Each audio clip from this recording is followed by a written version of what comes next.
ఇక అనకాపల్లి జిల్లా నక్కపల్లి మండల కార్యాలయం ఆవరణలోని బల్క్ డ్రగ్ ప్రజాభిప్రాయ సేకరణలో ఉద్రిక్తత నెలకొంది. పోలీసులు భారీ బందోబస్తు, ముందస్తు అరెస్టులతో ప్రజాభిప్రాయ సేకరణ రసాభాసగా మారింది. ప్రజాభిప్రాయ సేకరణ కార్యక్రమం ప్రారంభం అవ్వకముందే ప్రజా సంఘం నేత లోకనాథంని పోలీసులు అరెస్ట్ చేశారు.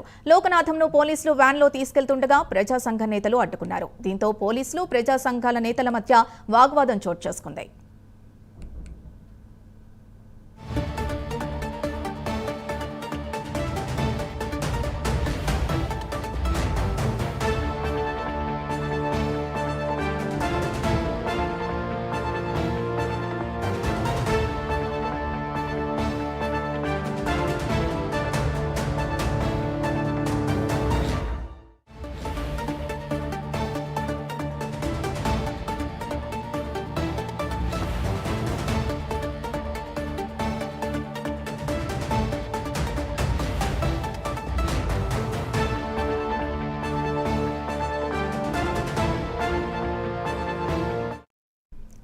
ఇక ఇదే అంశానికి సంబంధించి పూర్తి డీటెయిల్స్ మా డిప్యూటీ ఇన్పుట్ వాసు అందిస్తారు. వాసు, చెప్పండి.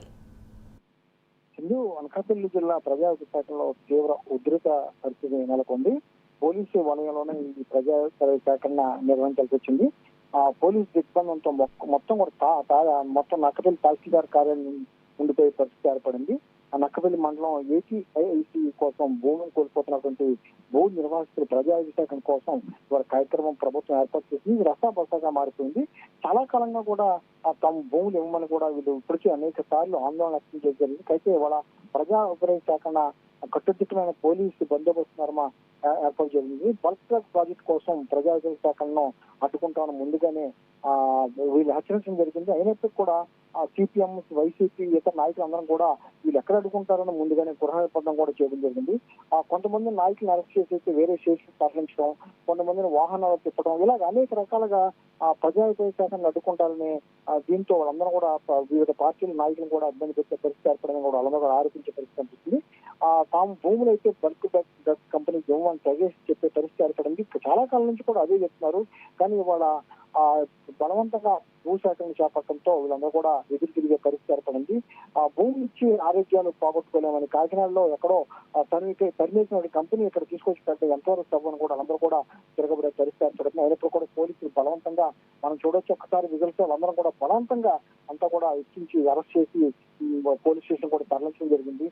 మత్స్యకారులు అయితేనే లేదా భూ నిర్వాసితులు అయితేనే వాళ్ళందరూ కూడా అడ్డుకునే పరిస్థితి ఏర్పడింది. ఎట్టి వరకు కూడా దీనికి భూమి ఇవ్వడం వల్ల తామంతా కూడా అనారోగ్యం పాలవుతాం. ఇప్పటికీ అనకాపల్లి జిల్లాలో, విశాఖ ఉమ్మడి జిల్లాలో చాలా ప్రాంతాల్లో కూడా ఈ విధంగానే భూములు బలవంతంగా లాక్కుని పరిశ్రమలు ఏర్పాటు చేయడంతో కాలుష్యంతో తామంతా ఇబ్బంది పడుతున్నా కూడా వాళ్ళందరూ కూడా ఆవేదన వ్యక్తం చేసే పరిస్థితి. ఏదైనప్పుడు కూడా ప్రభుత్వం అయితే బలవంతంగా భూ నివాసుల నుంచి భూములు లాక్కోవడం పట్ల సిపిఎం అయితేనే ఇతర పార్టీలు అయితే అందరూ కూడా వ్యతిరేకించే పరిస్థితి కనిపిస్తుంది. ఎట్టి పరిస్థితి కూడా తాము భూములు ఇవ్వని కూడా హెచ్చరించే పరిస్థితి కనిపిస్తుంది.